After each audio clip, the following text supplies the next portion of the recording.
نحمده ونستعينه ونستغفره ونؤمن به ونتوكل عليه ونعوذ بالله من شرور أنفسنا ومن سيئات أعمالنا من يهده الله فلا مضل له ومن يضلل فلا هادي له وأشهد أن لا إله إلا الله وحده لا شريك له وأشهد أن محمدا عبده ورسوله أما بعد فإن خير الحديث كتاب الله وخير الهدي هدي محمد صلی اللہ علیہ وسلم وشر الامور محدثاتها وكل محدثة بدعة وكل بدعة ضلالة وكل ضلالة في النار.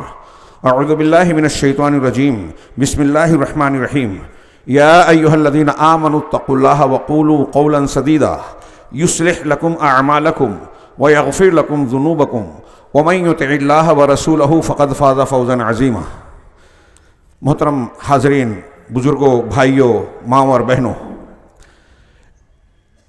اس دنیا میں اور ہماری یعنی انسانوں کی زندگی میں سکھ بھی ہیں اور دکھ بھی ہیں. انسان فطری طور سے سکھ اور آرام چاہتا ہے اور دکھوں سے، تکلیفوں سے نجات چاہتا ہے، لیکن اللہ رب العالمین کی مشیت نے امتحان اور ابتلا کے طور پر اس دنیا میں دونوں کو ساتھ رکھا ہے. اور خاص طور سے موجودہ دور میں ہم اپنی زندگی کا جائزہ لیں، انفرادی زندگی سے لے کر اجتماعی سطح تک، اور اجتماعی سطح محلہ ہو، شہر ہو، ریاست ہو اور عالمی سطح ہو، ملک اور دنیا کا معاملہ ہو، جہاں بھی آج ہم دیکھتے ہیں ہر طرف دکھ ہی دکھ ہے، پریشانیاں ہیں. حالات حاضرہ پر معمولی سی نگاہ ڈالیں تو دنیا خشکی اور تری میں فساد پھیلا ہوا ہے. ظہر الفساد فی البر والبحر، کہ دنیا میں خشکی میں اور تری میں فساد ظاہر ہے، غالب ہے. کیوں غالب ہے؟ بما کسبت ایدی الناس، لوگوں کے اپنے کرتوتوں اور کارناموں کی وجہ سے. یہ قرآن کا فرمان ہے کہ دنیا میں فساد، بگاڑ اور برائیاں، بے چینیاں، الجھنیں، بیماریاں، یہ اللہ تبارک و تعالیٰ لوگوں کے کرتوتوں کے نتیجے میں دیتا ہے. جب تک لوگ اچھے ہوتے ہیں، متقی پرہیزگار ہوتے ہیں، اللہ تبارک و تعالیٰ کی رحمتیں، نعمتیں ان کو اپنے سائے میں لیے رہتی ہے. تو موجودہ حالات انتہائی دیگرگوں ہیں. آج ہم دیکھتے ہیں کہ ہمارے گھروں میں الجھنیں ہیں، جھگڑے ہیں، پریشانیاں ہیں، بے روزگاری ہے، مسائل ہیں، آپس کا تناؤ، اختلاف، پڑوسیوں سے، گھر والوں سے، جماعتوں میں، مسجدوں میں، کوئی جگہ ایسی نہیں ہے جہاں مسائل نہ ہو. پھر اوپر بڑھتے جائیں، ہمارے ملک کے حالات دیکھیں تو ہمارے خلاف، خاص طور سے مسلمانوں کے خلاف کیا کچھ نہیں ہو رہا ہے. کہیں اکٹھا ہو کر کوئی اس طرح سے نشانہ بناتا ہے کہ قتل تک کر دیا جاتا ہے. مسلمانوں کی مسجدوں میں نماز پڑھنا، ان لوگوں کو کسی گھر میں نماز پڑھی جائے اس پر اعتراض ہے. مسلمانوں کے خلاف کیس بننا، قاعدے بننا، اوقاف اور جائیدادوں کے خلاف قوانین کا پاس ہو جانا، اور عدالتوں کا اس سلسلے میں کیا رخ اور رویہ ہے.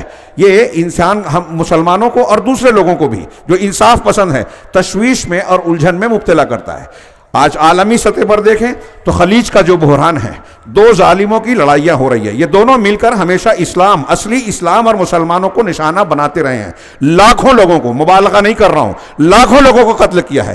ان دو ظالموں کی لڑائیوں نے پوری دنیا کو الجھن میں ڈال رکھا ہے.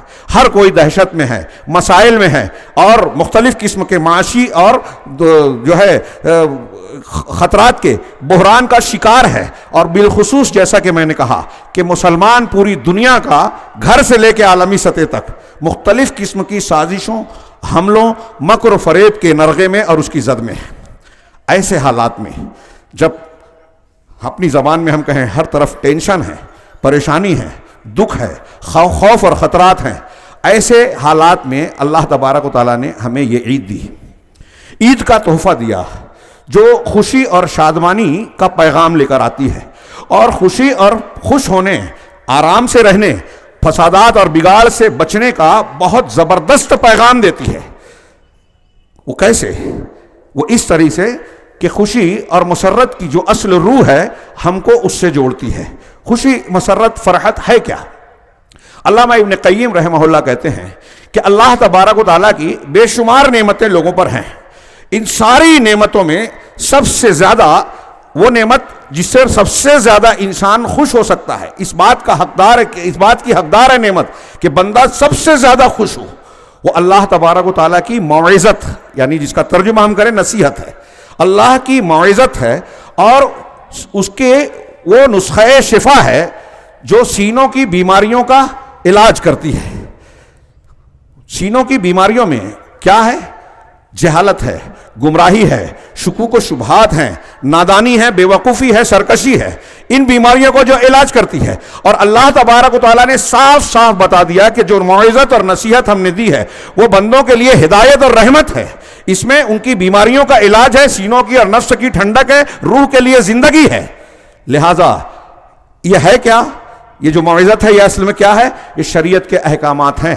جن چیزوں کے کرنے کا حکم دیا، جن چیزوں سے منع کیا، اور یہ کرنا اور نہ کرنا اللہ کی ترغیب اور ترہیب یعنی رغبت دلانے اور ڈراوے پر مشتمل ہے. چنانچہ انسان کے لیے یہ رحمت اور ہدایت. انسان کے دل میں جو بیماریاں آئی تھیں جیسا کہ میں نے عرض کیا کہ جہالت بیماری ہے، گمراہی بیماری ہے، غلط راستہ، غلط دین، غلط مسلک، یہ بیماری ہے. اس کا علاج ہے اللہ کی نصیحت، اللہ کا قرآن، اللہ تبارک و تعالیٰ کے بھیجے ہوئے رسول جناب محمد رسول اللہ صلی اللہ علیہ وسلم اور ان کی تعلیمات، ان کی سیرت طیبہ، اس کا علاج ہے. لیکن انسان جو ان بیماریوں کا شکار ہوتا ہے، جہالت میں پڑتا ہے، گمراہی میں پڑتا ہے، صفاحت اور ضلالت میں پڑ جاتا ہے، اسے ان بیماریوں کا جب اس سے مانوس ہو جاتا ہے، اس میں پڑھ کر عادی بن جاتا ہے، تو ان بیماریوں کی تکلیف کا احساس نہیں ہوتا. علامہ ابن قیم کہتے ہیں کہ جسمانی بیماریوں کا جو دکھ، تکلیف اور درد ہوتا ہے اس سے کہیں زیادہ شدید دکھ اور درد، تکلیف ان روحانی بیماریوں سے ہوتی ہے. لیکن انسان چونکہ اس کا مانوس ہو چکا ہوتا ہے اس لیے اس کا احساس نہیں ہوتا. لیکن جب انسان دنیا سے رخصت ہونے لگتا ہے یعنی مرنے کا وقت آتا ہے، اس وقت یہ بیماریاں اپنی تمام تر تکلیفوں کے ساتھ انسان کے سامنے آ کر کھڑی ہو جاتی ہیں اور وہ اسے انتہائی شدت سے محسوس کرتا ہے. ان بیماریوں کو مرنے کے وقت اس کا احساس قوی ہو جاتا ہے. چنانچہ اللہ کے نبی علامہ ابن قیم کہتے ہیں، حضرت علامہ ابن قیم، اللہ کے نبی نہیں، علامہ ابن قیم کہتے ہیں کہ اللہ تبارک و تعالیٰ کی جو ہدایت ہے وہ انسان کو ان دکھوں سے نکالتی ہے، الجھنوں سے نکالتی ہے، اور اللہ ان بیماریوں کا علاج کرتی ہے. اور یہ اللہ کی رحمت سینوں کو ٹھنڈک پہنچانے کا سامان دیتی ہے. آنکھوں کی ٹھنڈک، سینوں کی ٹھنڈک، دلوں کو اطمینان، روح کو زندگی اور حیات بخشتی ہے. اور پھر جب اس مقام پر بندہ پہنچ جاتا ہے کہ اس ہدایت اور نصیحت کو اپنی زندگی میں نافذ کر لیتا ہے تو دنیا کی ہر خیر اور بھلائی اس کے دامن میں سمٹنی شروع ہو جاتی ہے. ہر شر اور ہر برائی، ہر تکلیف دہ چیز جو انسان کو غم اور اندوں میں مبتلا کرے انسان کو بچاتی ہے. اس کی دلیلیں بے شمار دلیلیں.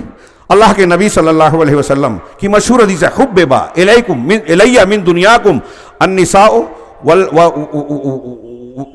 النساء والطیب وجعلت قرۃ عینی فی الصلاۃ، کہ تمہاری دنیا سے مجھے جو چیزیں محبوب بنائی گئی ہیں وہ خواتین ہیں، عورتیں ہیں، بیویاں. جائز طریقے سے رشتہ، سکون ملتا ہے، لتسکنوا الیہ، اللہ نے جوڑا بنایا. اور طیب، خوشبو، انسان کو معطر کر کے راحت اور فرحت کا احساس دلاتی ہے. یہ دنیا کی دو چیزیں مجھے پسند ہے. اور تیسری چیز بیان کی کہ نماز میں میری آنکھوں کی ٹھنڈک رکھی گئی ہے. دو چیزیں مادی ہیں، ایک چیز روحانی ہے. ہمارا ایک مزاج بنا ہے کہ عید خوشی اور فرحت کا مقام ہم مادی چیزوں کو مانتے ہیں. یہ عید جو ہے نئے کپڑوں سے، کھانے پینے سے، دھوم دھڑاکے سے، اچھل کود سے، اور شادی بیاہ کے موقع پر بھی یہی سب کچھ ہوتا ہے. ہم اسے خوشی کا نام دیتے ہیں. اصل خوشی یہ نہیں ہے. اصل خوشی ہے نیکیاں، بھلائیاں، اللہ کی فرمانبرداری، ایمان اور اللہ تبارک و تعالیٰ سے قرب اور اس کی پہچان اور معرفت. اس سے جو خوشی اور روحانی لذت ملتی ہے وہ ایمان اور عبادت کی لذت سے وہی آشنا ہوتا ہے جو اس لذت کا مزہ چکتا ہے. اللہ کے نبی صلی اللہ علیہ وسلم نے ذاقہ کیا ہے کہ ذاقہ طعم الایمان من رضی باللہ ربا وبالاسلام دینا وبمحمد رسول صلی اللہ علیہ وسلم. اس شخص نے ایمان کی لذت، ایمان کا مزہ چکھ لیا جو اللہ کے رب ہونے پر راضی ہوا. مجھے امیر بنایا، غریب بنایا، چھوٹا بنایا، بڑا بنایا، ہاں مجھے کسی نعمت سے محروم رکھا، یہ رب کا فیصلہ ہے، میں اس پر راضی ہوں، کوئی شکایت نہیں، کوئی اعتراض نہیں. اور اسلام کے دین ہونے پر راضی ہوں. اللہ نے جو حکم دیا شریعت میں کہ یہ جائز ہے مان لیا، یہ ناجائز ہے مان لیا، داڑھی رکھنا ہے چھوڑ دیا، فلاں کام کرنا ہے فلاں نہیں کرنا ہے سر جھکا کر تسلیم کر لیا. یہ ہے اسلام پر راضی ہونے کا مطلب. ایمان کی لذت یعنی ایمان کی حلاوت اور مزہ. اس سے پتہ چلا کہ ایمان کی ایک لذت ہوتی ہے. چنانچہ تیسری چیز بنے جو محمد کے نبی ہونے پر راضی ہو گیا کہ نبی کریم صلی اللہ علیہ وسلم کی جو سیرت ہے, آپ کی جو تعلیمات ہے, اس کو بلا چو چرا قبول کر لے, آپ سے محبت کرے, آپ کی اتباع کرے, آپ کی قول کے آگے کسی کی بات نہ مانے, کتنا بڑا بھی امام ہو, ہوا میں اڑے پانی پہ چلے, نبی کی بات آ گئی سر جھکا دیا, نبی کے خلاف کوئی بھی ہو نہیں قبول کرے گا. جو اس پہ راضی ہوا وہ ایمان کی لذت پائے گا. اور جو اس پر راضی نہیں ہوا, انسان کے دل میں شہوت, حرام شہوتیں اور گمراہ کن خیالات اور احوا خواہشات نفس جب گھر کر لیتی ہیں تو ایمان کی لذت اس کو مزہ نہیں آتا, بلکہ گناہوں میں اس کو مزہ آتا ہے. آج ہم اپنا حال کا اپنے جائزہ لیں, اپنے اپنے دلوں کا, اعمال کا, معمولات کا, کہ ہمیں نیکیوں میں مزہ آتا ہے یا برائیوں میں مزہ آتا ہے. اگر برائیوں میں مزہ آتا ہے تو جان جائیے کہ ہم ایمان کی لذت سے محروم ہیں. ثلاث من کنا وجد بہن حلاوت الایمان, یہ بخاری مسلم کی اور دوسری حدیث کی کتابوں کی روایت ہے کہ 3 خصلتیں ایسی ہیں کہ جس شخص کے اندر ہوگی اس کے ذریعے سے وہ ایمان کی حلاوت, شیرینی اور مٹھاس پالے گا. اس سے پتہ چلا نا کہ ایمان کی ایک مٹھاس ہوتی ہے, اور اسے وہی چکھتا ہے جو ایمان کے اس اعلیٰ پیمانے پر اپنے آپ کو مکمل اتارتا ہے. وہ 3 خصلتیں کیا ہے؟ من کان اللہ و رسولہ احب الیہ مما سواہما, جس کے نزدیک اللہ اور اس کے رسول دنیا کے ان دونوں کے علاوہ جتنے بھی دنیا میں ہیں, ماں باپ بھائی بہن, خود اس کا اپنا نفس, ہر ایک سے زیادہ محبوب ہو. جس کی یہ خصلت ہوگی, یہ ایمان کا اعلیٰ پیمان, اعلیٰ معیار خصلتیں ہیں. مکمل ہوگا جب ایمان تو محبت سب سے زیادہ اللہ رسول کی ہو. وَيُحِبُّ الْمَرْءَ لَا يُحِبُّهُ إِلَّا لِلَّهِ, اور کسی انسان سے محبت کرے تو صرف اس لیے کہ اللہ کے واسطے, وہ نیک بندہ ہے, اللہ کا حکم ہے, اس لیے اس سے محبت کرے. دنیاوی بنیاد پر نہیں کہ مجھ کو اس سے فائدہ ہونے والا ہے اس لیے وہ محبوب ہے, وہ سماج کا بڑا انسان ہے اس لیے میں اس سے تعلق رکھتا ہوں, نہیں, وہ اللہ کا نیک بندہ ہے اس لیے محبت کرے. یعنی ہماری محبتوں اور ہماری نفرتوں کا معیار اللہ تبارک و تعالیٰ کی ذات, اللہ کے رسول اللہ کے پسندیدہ ہیں, صحابہ کرام پسندیدہ ہے, تو ہمیں بھی محبوب ہونے چاہیے. جس کو صحابہ کرام سے بغض ہے وہ مومن ہو ہی نہیں سکتا, کیونکہ ایمان کی اعلیٰ خصلت اس کے اندر ہے ہی نہیں. اور تیسری چیز, وَأَن يَكْرَهَ أَن يَعُودَ فِي الْكُفْرِ كَمَا يَكْرَهُ أَن يُقْذَفَ فِي النَّارِ. تیسری خصلت یہ ہے کہ کفر میں لوٹنے کو وہ اسی طرح ناپسند کرتا ہو جیسے آگ میں ڈالے جانے کو. ہم میں سے کوئی شخص آگ میں ڈالا جانا پسند کرے گا؟ نہیں کرتا. تو جیسے یہ ناپسندیدہ ہے ایسے اسلام پر جم جائیں کہ دین کی جو تعلیم ہے ہم اسی کو اختیار کریں گے, کیسے بھی حالات اور طوفان چلیں ہم دین سے ہٹیں گے نہیں, اس پر قائم رہیں گے. پوری دنیا کوشش کر رہی ہے کہ مسلمان, خاص طور سے نوجوان لڑکے اور لڑکیاں, شہوتوں میں مبتلا ہو کر گندگی کی طرف آ جائیں, اسلام کو, قرآن کو, اہل علم کو چھوڑ کر ان سے دور ہو جائیں. لیکن ایمان کی خصلت یہ ہے, جو شخص ان خصلتوں کو اختیار کرے گا وہ ایمان کی لذت پائے گا. اور جب ایمان کی لذت پائے گا, یہ دلیلیں دے رہا ہوں میں کہ خوشی, روحانی لذت عبادت میں ہے, ایمان میں ہے, اللہ سے قرب میں ہے. اللہ کے دین کو اپنی زندگی میں نافذ کرنے میں ہم مانتے ہی نہیں. اللہ تعالیٰ نے قرآن فرمایا الا بذکر اللہ تطمئن القلوب, سب کو یاد ہے لیکن مانتا کوئی نہیں ہے. اللہ کے ذکر سے دلوں کو اطمینان ملتا ہے. اللہ کا ذکر صرف سبحان اللہ الحمدللہ یہ بھی ہے, اور اللہ کا ذکر قرآن بھی ہے. اللہ کا ذکر یہ ہے کہ اس کی شریعت اور اس کے احکامات کی پابندی کی جائے. یہ جب ہم کرنے لگیں گے تو ہم اللہ تبارک و تعالیٰ کی طرف سے نعمت, سکون, لذت, حلاوت پائیں گے جو اس دنیا میں کیسے بھی حالات ہوں ہمیں سکھ اور آرام کا مزہ چکھائیں گے. ہر روز عید ہوگی, خوشیاں ہوگی. اللہ تبارک و تعالیٰ نے اس کی اور بھی کئی دلیلیں ہیں. ابھی ہم نے روزے رکھے, اللہ کے رسول صلی اللہ علیہ وسلم کا مشہور فرمان ہے للصائم فرحتان, روزے دار کی 2 خوشیاں ہیں. ہاں, ایک خوشی وہ ہے جب وہ روزہ افطار کرتا ہے. ایک تو شام میں جب کھجور سے روزہ ہم لوگ کھولنا کہتے ہیں, افطار کرنا, تو روزہ افطار کرتا ہے. یا یہ عید کا دن جب ہم نے افطار کیا, یعنی آج کے دن کا روزہ حرام ہے تو افطار کے وقت. اور ایک وہ جب اللہ رب العالمین سے ملاقات کرے گا. روزہ رکھنے کے بعد اللہ کے لیے بھوک پیاس اور شہوت کے اوپر قابو پا لینا, اس کی ممانعت پر کھانے پینے اور شہوت سے انسانی جسمانی لذت کو حاصل کرنے سے رک جانا, یہ اللہ کی بات کو ہم نے مہینہ بھر مانا تو ہمیں یہ خوشی کا موقع ملا. یعنی اللہ کی اطاعت میں عید ہے, لذت ہے, سکھ ہے, ہمارے مسائل کا حل ہے. اور عبادات کی یہ لذت کیوں ہے؟ اللہ تبارک و تعالیٰ نے جن و انس کو, ہمیں اور آپ کو کیوں پیدا کیا؟ اس لیے پیدا کیا کہ ہم اس کی عبادت کریں. وما خلقت الجن والانس الا لیعبدون. تو جس مقصد کے تحت جب اللہ نے ہمیں پیدا کیا، جب ہم اس مقصد سے جڑیں گے تو ہمیں لذت ملے گی، شیرینی ملے گی، خوشی ملے گی، اصلی مسرت اور آرام ملے گا۔ ہاں، اگر مالی اعتبار سے انسان کمزور بھی ہو، کچھ پریشانیاں ہوں، سازشیں ہو رہی ہیں، اللہ تبارک و تعالیٰ اسے ضرور نپٹ لے گا۔ سورہ ہجر کی آخری کی آیتیں پڑھیے، اِنَّا کَفَیْنَاکَ الْمُسْتَہْزِئِینَ، اے رسول آپ فکر مت کیجئے، یہ جو مذاق اڑانے والے مخالفین ہیں، جیسے آج ہمارا ہجومی تشدد ہو رہا ہے، مارا جا رہا ہے، میڈیا میں مسلمانوں پر الزام لگایا جاتا ہے۔ اللہ کے رسول صلی اللہ علیہ وسلم کے زمانے میں تھا، جس وقت مکی دور میں کوئی طاقت قوت نہیں تھی، اللہ نے کہا کہ ہم ان کے لیے کافی ہیں، یعنی آپ کا یہ کوئی ٹینشن اور مسئلہ نہیں ہے، ہم ان سے نپٹ لیں گے۔ آپ تسبیح اور حمد بیان کیجئے، نماز پڑھتے رہیے، آگے کی آیتیں پڑھیے، ہم ان سے نمٹ لیں گے، اور اللہ تبارک و تعالیٰ نمٹ جس کو لے گا وہ کوئی ہمارے لیے خطرہ نہیں ہے۔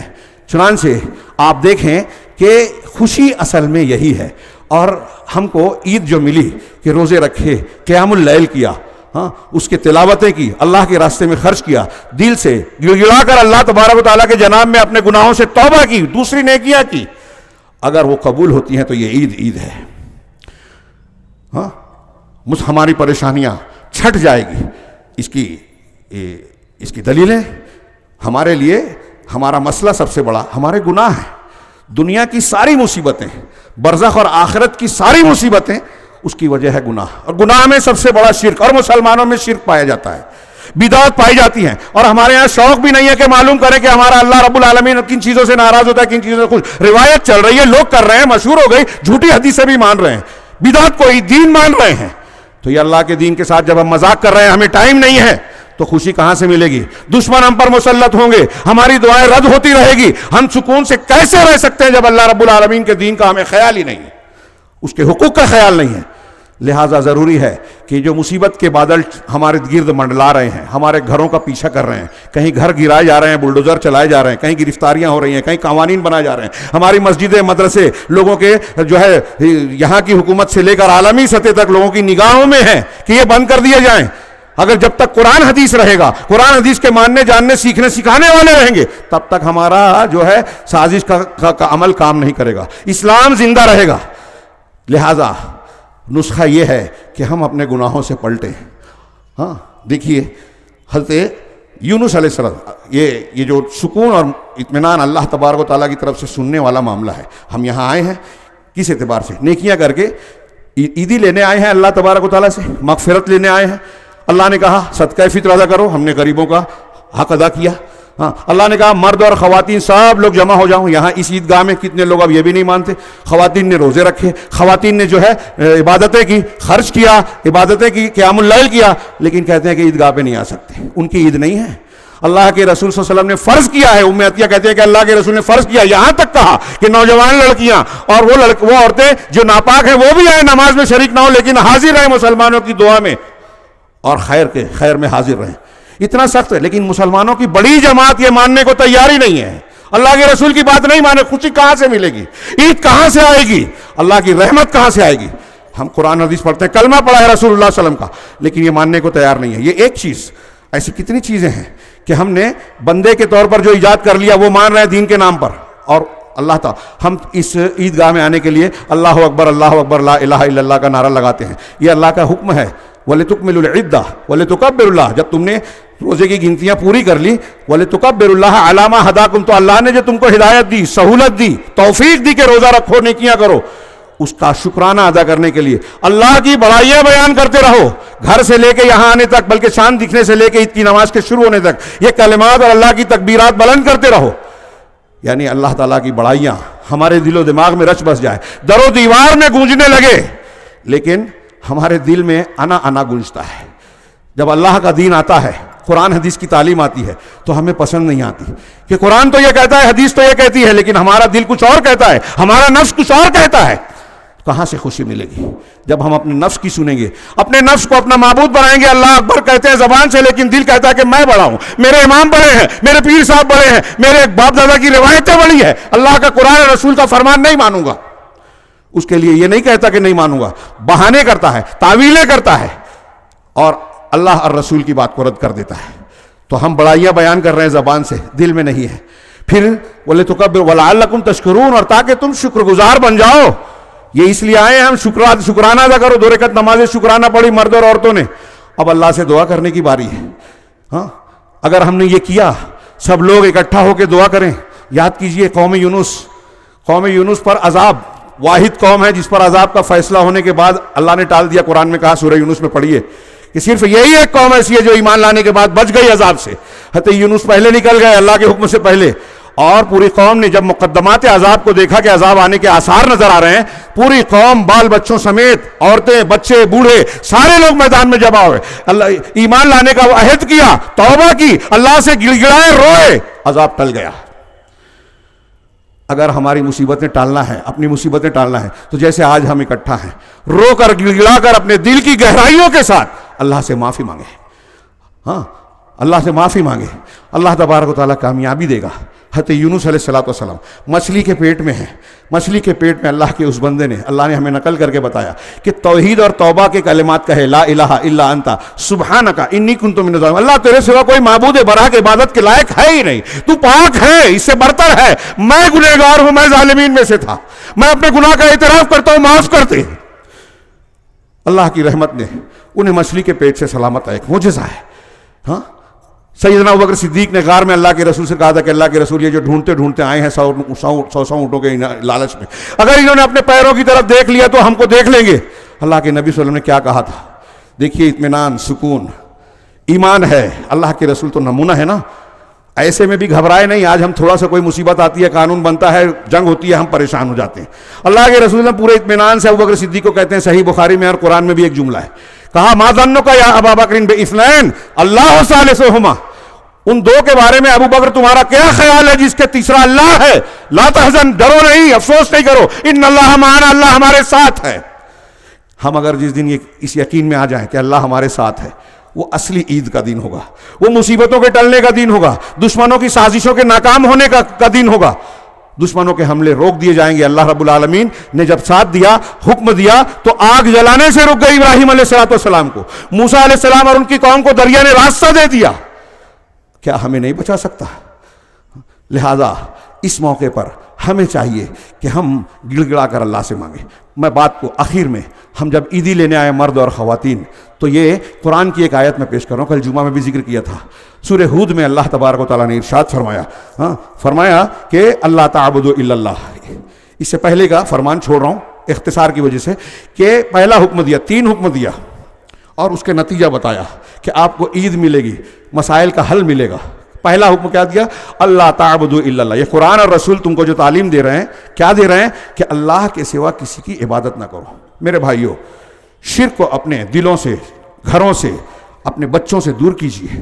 دنیا اور آخرت میں سب سے بڑی نحوست شرک ہے. قرآن کی کئی آیتیں ہیں کہ اگر آپ امن چاہتے ہیں, الذین آمنوا ولم یلبسوا ایمانہم بظلم, لا تجعل مع اللہ الہا آخر فتقعد مذموما مخذولا. 2 آیتیں پڑھا میں نے کہ اس میں اگر آپ کے ہاں شرک ہے تو اللہ آپ کی مدد نہیں کرے گا, آپ کے لیے امن نہیں ہے, بچ نہیں سکتے.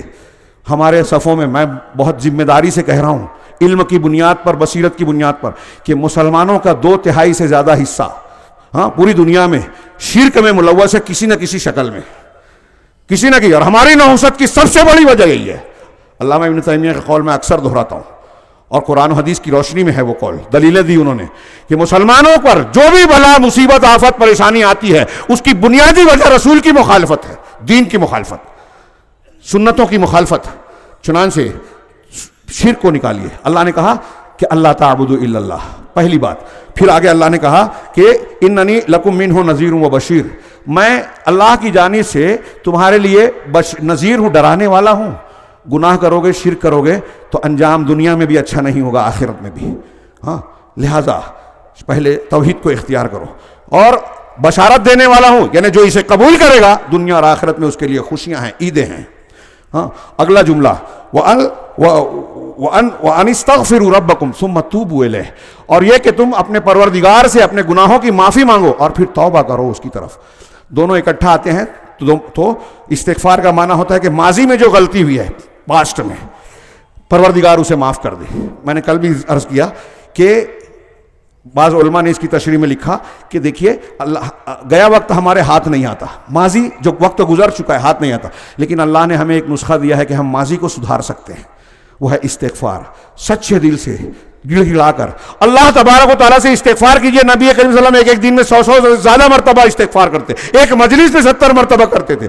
استغفار کے کئی صیغے ہیں, نمازوں کے آخر میں, حج کے آخر میں, مختلف مقامات پر, مرنے کے وقت بھی بار بار استغفار توبہ کر رہے ہیں. اس کیا ہے استغفروا ربکم, پھر تم اپنے پروردگار سے استغفار, ثم توبوا الیہ, پھر توبہ کرو. توبہ یہ ہے کہ ہم یہ عزم کریں, پکا ارادہ کریں کہ آئندہ گناہ نہیں کروں گا. یہ مستقبل کی بات ہے. استغفار ماضی کے لیے ہے, ماضی کے گناہوں کے لیے. توبہ مستقبل کے گناہوں سے پلٹنے کے لیے. اور توحید حال کے لیے بھی ہے, ماضی اور مستقبل کے لیے بھی ہے. تینوں زمانے کو سدھارنے والے یہ 3 کام ہیں. اگر یہ 3 کام کر لیے تو اللہ نے کیا وعدہ کیا ہے, اللہ کا فرمان ہے, کوئی مذاق نہیں ہے, کوئی غلط بات ہو ہی نہیں سکتی. اللہ نے کہا ثم توبوا الیہ یمتعکم متاعا حسنا الی اجل مسمى, تو ایک مقررہ وقت تک, یعنی تمہارے مرنے تک اللہ تبارک و تعالیٰ تم کو زندگی کا اچھا سامان دے گا. متاع کہتے ہیں لذت کی چیز کو, استعمال کی چیز کو, یعنی دنیا میں ایسی زندگی دے گا کہ تم لذتوں میں جیو گے, اچھا سامان دے گا. وَيُؤْتِي كُلَّ ذِي فَضْلٍ فَضْلًا, اور جو فضل والا ہوگا ان تینوں کے ساتھ, جو جتنا عمل کرے گا, جتنا زیادہ عمل کرے گا, اللہ تعالیٰ اتنا ثواب دے گا. وَإِن تَوَلَّوْا, لیکن اگر تم نے پیٹ پھیری, نہیں مانا, نہیں مانا. نہیں مانا کا مطلب صرف یہ نہیں ہے کہ انکار کیا زبان سے, جیسے کافر ہیں. مسلمان بھی اگر نہیں مانتا عمل سے, جانتا ہے سود کھانا حرام ہے پھر بھی کھا رہا ہے, پھر بھی لین دین کر رہا ہے, جانتا ہے زنا حرام ہے پھر بھی کر رہا ہے, جانتا ہے پک پھنی میں چوری کرنا شریعت سے صحیح نہیں ہے پھر بھی کر رہا ہے, جانتا ہے بدعت نہیں کرنا چاہیے لیکن اتنے لوگ کر رہے ہیں تو میں بھی کر رہا ہوں, جانتا ہے کہ یہ حرام ہے یہ حلال ہے پھر بھی نہیں مانتا, تو یہ بھی تولیت ہے. اور اللہ تعالیٰ کی یہ دھمکی یاد رکھیے کہ اللہ کی دھمکی ہے اور ہماری آج مصیبتوں کی یہ جڑ. اللہ کہہ رہا ہے قرآن میں وَإِن تَوَلَّوْا, اگر تم نے پیٹ پھیری, فَإِنِّي أَخَافُ عَلَيْكُمْ عَذَابَ يَوْمٍ كَبِيرٍ, تو میں بڑے دن کے عذاب سے ڈرتا ہوں, اور جو بڑے دن کے یعنی قیامت کے دن کے عذاب کا شکار ہوگا وہ دنیا میں بھی محفوظ نہیں رہے گا. لہٰذا ان ساری باتوں کا خلاصہ میں ایک شروع میں جو میں نے آیت پڑھی تھی بس اس کو پڑھ کر بات کو ختم کرتا ہوں. اللہ نے فرمایا یا ایھا الذین آمنوا اتقوا اللہ, یہ خطبۃ الحاجہ اور خطبہ نکاح میں پڑھی جانے والی آیت ہے کہ اے ایمان والو اللہ سے ڈرتے رہو, تقوی اختیار کرو. ہاں, وقولوا قولا سدیدا, اور اچھی صاف حق بات, جچی تلی بات کہو, ٹھیک ٹھیک درست درست صحیح صحیح بات کرو. تقوی سے دل سدھرے گا, دل میں تقوی ہوتا ہے, اور زبان سے آپ سچی بات کہہ رہے ہیں, جھوٹ نہیں بول رہے ہیں, غیبت نہیں کر رہے ہیں, فریب نہیں کر رہے ہیں, گالی نہیں دے رہے ہیں, کسی پر الزام تراشی نہیں کر رہے ہیں, کسی کی عزت پر سے نہیں کھیلتے زبان سے. یہ ہے صحیح صحیح استعمال زبان کا. تو آپ کا دل بھی صحیح ہو, آپ کی زبان سچی ہو, تو نتیجہ کیا نکلے گا, یصلح لکم اعمالکم. دل اور زبان جب صحیح ہوں گے تو اللہ اس کی برکت سے آپ کے اعمال کو, ہمارے اعمال کو سنوار دے گا, سدھار دے گا. اور پھر جب اعمال سنور جائیں گے ویغفر لکم ذنوبکم, تو تمہارے گناہوں کو معاف کر دے گا. ومن یطع اللہ ورسولہ, اب یہ چیز جو ہے اللہ نے کہا جو اللہ اور اس کے رسول کی اطاعت کرے گا, فلاں اور فلاں کی نہیں, بزرگان دین فلاں یہ روایت میں یہ ہے, فلاں یہ فضائل ہے جو قرآن حدیث میں نہیں ہے, وہ نہیں, جو اللہ کی اور رسول کی بات مانے گا, فقط فاز فوزا عظیما, تو بڑی مراد پا گیا, بڑی کامیابی اس نے حاصل کر لی. تو کامیابی یہ والی جب ملے گی ہماری حقیقی خوشی ہوگی. اور ہم عید کا یہی پیغام, ہاں ہم کو رمضان کے روزے, قیام اللیل, رمضان کی عبادتیں, توبہ استغفار دیتی ہے. اور جو اللہ کی بڑائیاں بیان کرتے ہوئے مرد اور خواتین یہاں اللہ کا انعام لینے کے لیے آئے ہوئے ہیں, وہ یہی پیغام لے کے جائیں. ورنہ ہماری عید جو ہے صرف نئے کپڑوں, شیرینی, کھانا, سوئیاں, اس تک محدود رہے گی. جیسا کہ میں نے عرض کیا, علامہ ابن قیم کے قول میں ہے کہ انسان برائیوں سے جب مانوس ہو جاتا ہے تو ایمان کی لذت سے محروم ہو جاتا ہے, اور جو گناہ اس کو تکلیف دینے والی اصل چیزیں ہیں, روحانی پریشانیاں یعنی گمراہی, بدعت, شرک, خرافات, شک شبہ, ان سے وہ الم محسوس نہیں کرتا, لیکن مرنے کے وقت یہ بہت شدت سے انسان کو ستائیں گی, انسان کو دکھ دے گی. اللہ تبارک و تعالیٰ سے آئیے ہم دعا کریں کہ پروردگار ہمارے ان اعمال کو قبول فرمائیں, اور دنیا اور آخرت میں ہماری مصیبتوں کو ہٹا کر ہمیں نعمتوں سے نواز دیں. اللہم صلی علی محمد وعلی آل محمد کما صلیت علی ابراہیم وعلی آل ابراہیم انک حمید مجید. اللہم بارک علی محمد وعلی آل محمد کما بارکت علی ابراہیم وعلی آل ابراہیم انک حمید مجید. یا حی یا قیوم برحمتک نستغیث, یا حی یا قیوم برحمتک نستغیث, یا ذا الجلال والاکرام, یا ارحم الراحمین, یا احکم الحاکمین.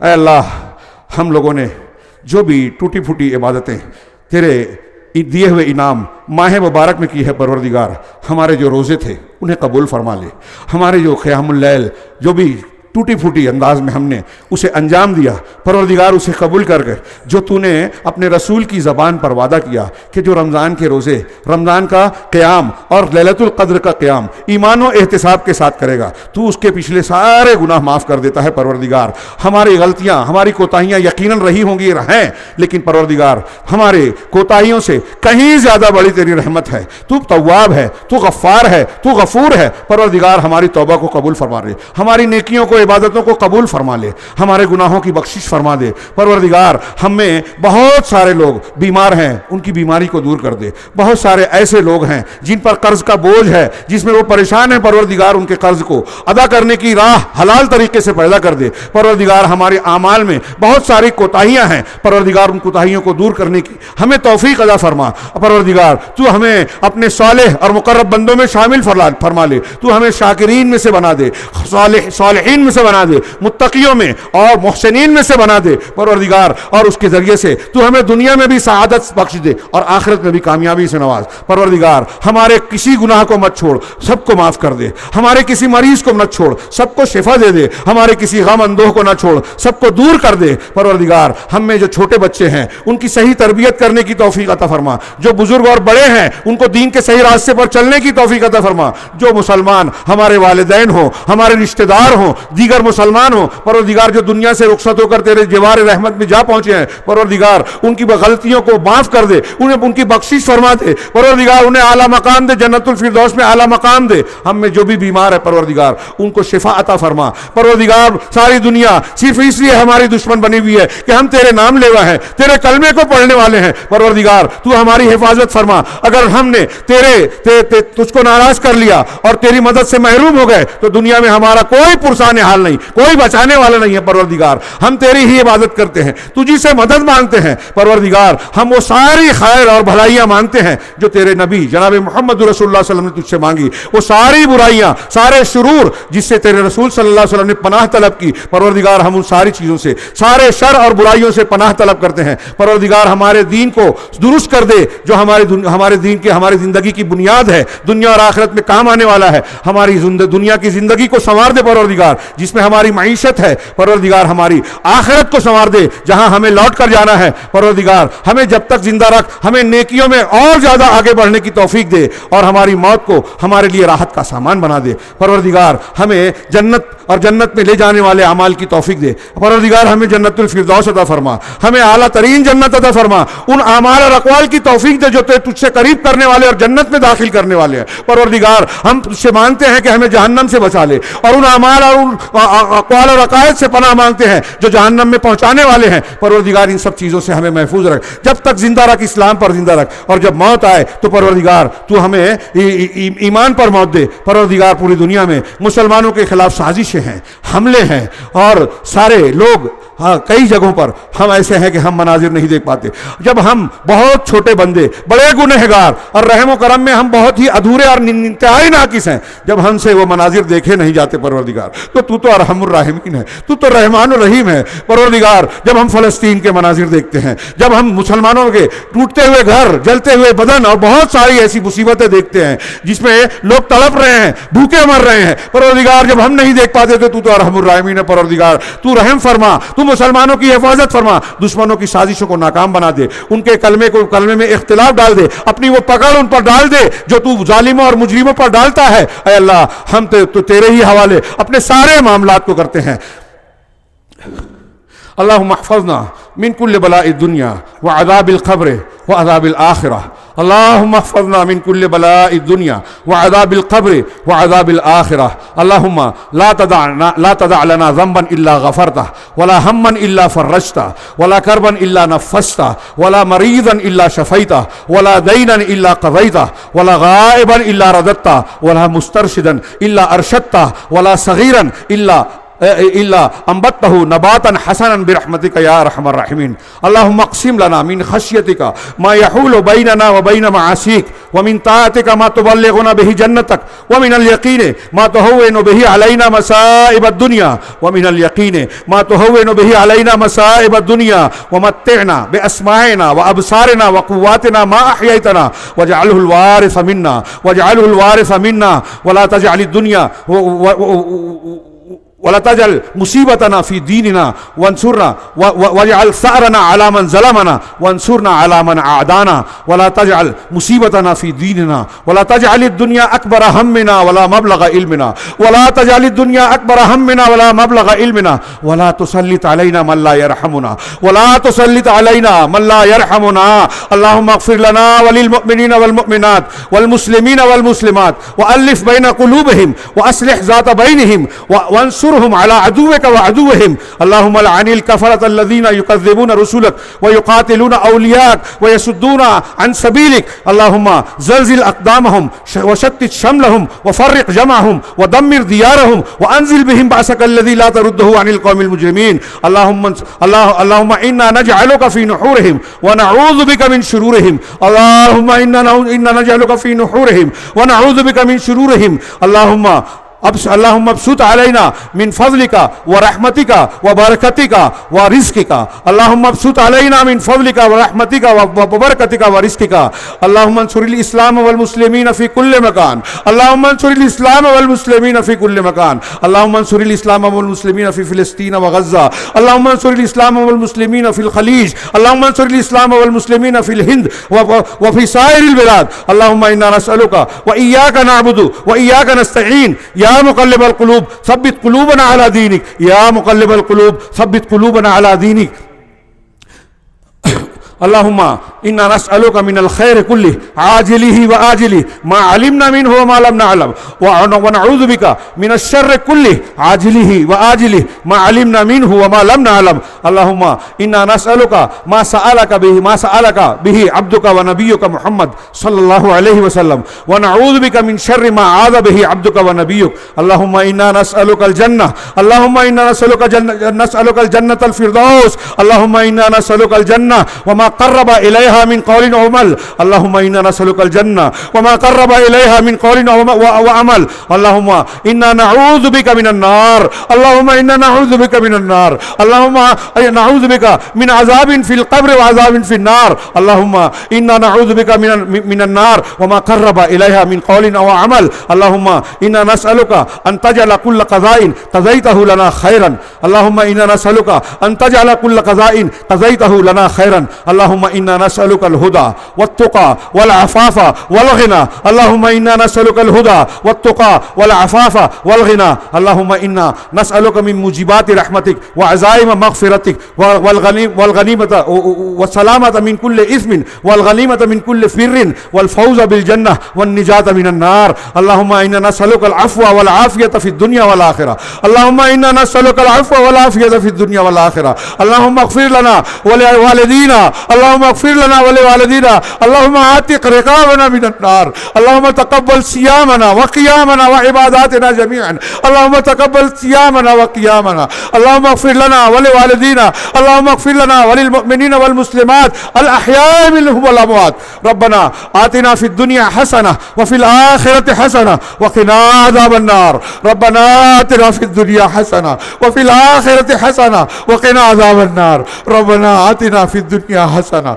وفي الآخرة حسنة وقنا عذاب النار ربنا لا تزغ قلوبنا بعد إذ هديتنا وهب لنا من لدنك رحمة إنك أنت الوهاب ربنا لا تؤاخذنا إن نسينا واخطأنا ربنا ولا تحمل علينا إصرا كما حملته على الذين من قبلنا ربنا ولا تحملنا ما لا طاقة لنا به واعف عنا واغفر لنا واعف عنا واغفر لنا واعف عنا واغفر لنا وانصرنا أنت مولانا فانصرنا على القوم الكافرين اللهم أنت مولانا فانصرنا على القوم الكافرين ربنا إننا سمعنا مناديا ينادي للإيمان أن آمنوا بربكم فآمنا ربنا فاغفر لنا ذنوبنا وكفر عنا سيئاتنا وتوفنا مع الأبرار ربنا وآتنا ما وعدتنا على رسلك ربنا وآتنا ما وعدتنا على رسلك ربنا وآتنا ما وعدتنا على رسلك ولا تخزنا يوم القيامة إنك لا تخلف الميعاد ربنا هب لنا من أزواجنا وذرياتنا قرة أعين واجعلنا للمتقين إماما ربنا هب لنا من أزواجنا وذرياتنا قرة أعين واجعلنا للمتقين إماما رب جنوبنا وبنينا أن نعبد الأصنام الأصنام ربنا اجنبنا وأبناءنا أن نعبد الأصنام ربنا اجنبنا وأبناءنا من الفتن ما ظهر منها وما بطن ربنا اغفر لنا ولإخواننا الذين سبقونا بالإيمان ربنا ولا تجعل في قلوبنا غلا للذين آمنوا ربنا إنك رؤوف رحيم ربنا اغفر لنا ولإخواننا الذين سبقونا بالإيمان ولا تجعل في قلوبنا غلا للذين آمنوا ربنا إنك رؤوف رحيم اللهم احفظنا من كل بلاء الدنيا وعذاب القبر وعذاب الآخرة اللهم إنا نعوذ بك من عذاب في القبر وعذاب في النار ربنا تقبل منا إنك أنت السميع العليم وتب علينا إنك أنت التواب الرحيم وصلى الله تعالى على خير خلقه محمد وآله وصحبه أجمعين برحمتك يا أرحم الراحمين.